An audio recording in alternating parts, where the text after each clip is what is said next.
Bonjour à tous. Je vous ai fait un jour une vidéo sur le world building où je parlais beaucoup d'Avatar The Last Airbender. Car en outre d'avoir un world building incroyable, je l'aime énormément de tout mon petit Kokoro. Donc, quand Netflix a sorti The Dragon Prince, une œuvre qui est clairement le successeur spirituel des aventures de Aang, et j'étais tout fou et ça n'a pas manqué. Et aujourd'hui, je m'en vais vous expliquer pourquoi j'adore The Dragon Prince. Bon d'abord, le petit point habituel pour voir de quoi ça parle. Tout se passe dans le monde de Xadia où vivent humains, elfes, dragons et autres créatures fantastiques. Les humains n'ont pas d'affinité avec la magie et sont donc moins puissants que les autres espèces dominantes.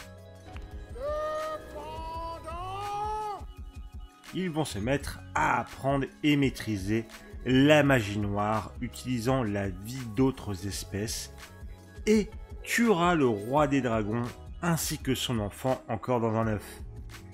Et alors que les elfes de la lune viennent tuer le roi des humains pour venger cet horrible crime, ces enfants découvrent un mystérieux œuf magique et partent à l'aventure.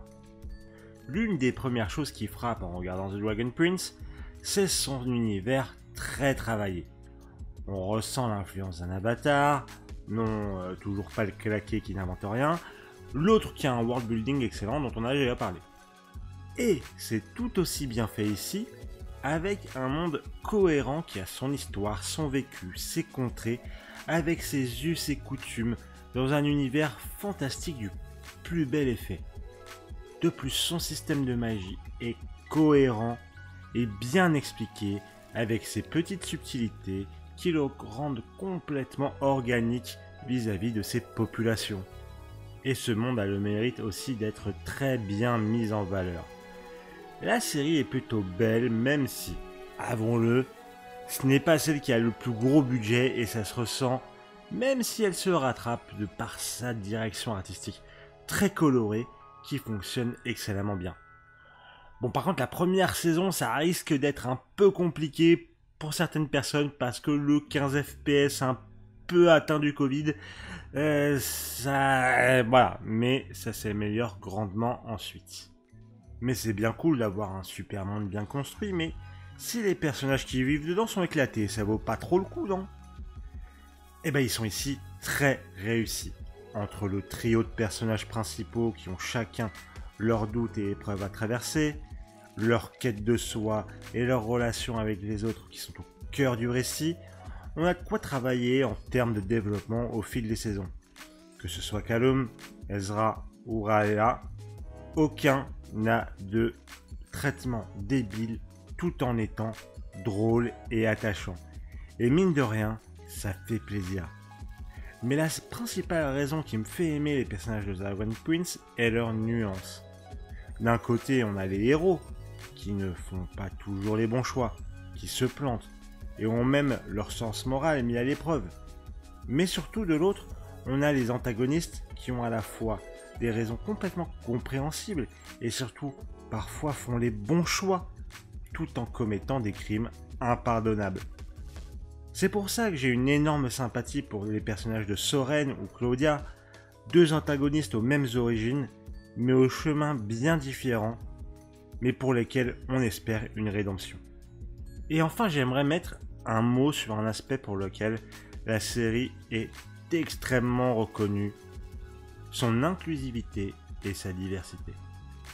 En effet, le cast de la série est constitué de personnes de couleur, de genre et de sexualité différentes, et avec des handicaps comme la surdité par exemple. Or, cet ensemble n'est jamais un sujet, car toutes ces différences sont normales, et c'est en cela que le génie est présent, car bien que tout cela soit montré à l'écran, jamais esquivé, ce n'est pas ce qui définit les personnages. Amaya est certes sourde, mais ce qui fait son personnage est que c'est la tante de nos héros et que c'est une guerrière badass qui casse des putains de bouches. Et mine de rien, ça fait grand plaisir de voir tant de diversité et d'inclusivité si bien gérée. Pour résumer, j'adore le monde de Xadia, que ce soit par son world building, sa beauté, ses personnages intéressants, plein de nuances et diversifiés, font que j'adore The Dragon Prince. Merci beaucoup de m'avoir écouté parler sur cette série qui est The Dragon Prince, à laquelle je tiens énormément, qui a une grosse place dans mon cœur. Si vous ne l'avez pas essayé, j'espère que je vous aurai convaincu de l'essayer. En tout cas, n'hésitez pas à me suivre sur mes différents réseaux sociaux, à follow la chaîne, ça serait super. Et ensuite, de revenir pour la prochaine vidéo. Des bisous, à la prochaine.